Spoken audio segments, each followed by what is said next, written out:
அவல் வச்சு ஒரு ஹெல்த்தியான பிரேக்ஃபாஸ்ட் ரெசிபி பார்க்கலாமா?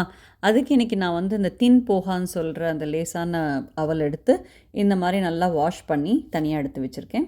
இப்போ பாசிப்பருப்பு கொஞ்சம் வேக வச்சு வச்சுருக்கேன். இப்போவே உங்களுக்கு தெரிஞ்சிருக்கும் இது என்ன அப்படின்னு சொல்லிட்டு. ஆமாங்க, அவல் வச்சு பொங்கல் தான், வெண்பொங்கல் தான் பண்ண போகிறோம். கொஞ்சம் மிளகு ஜீரகம் தட்டி வச்சுக்கோங்க.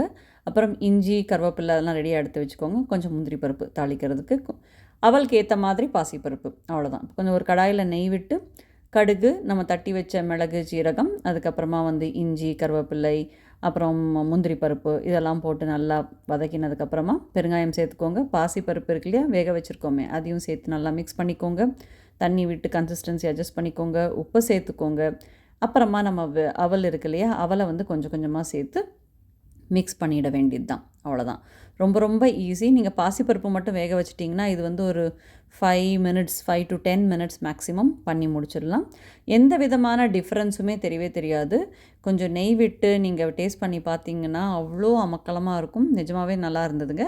நம்ம சேனலில் ஏற்கனவே அவல் வச்சு நிறையா ரெசிபீஸ், இந்த மாதிரி இன்ட்ரெஸ்டிங்கான ரெசிபீஸ் எல்லாம் பண்ணியிருக்கோம். அதோட லிங்க்கும் நான் கீழே கொடுக்குறேன், செக் பண்ணி பாருங்கள்.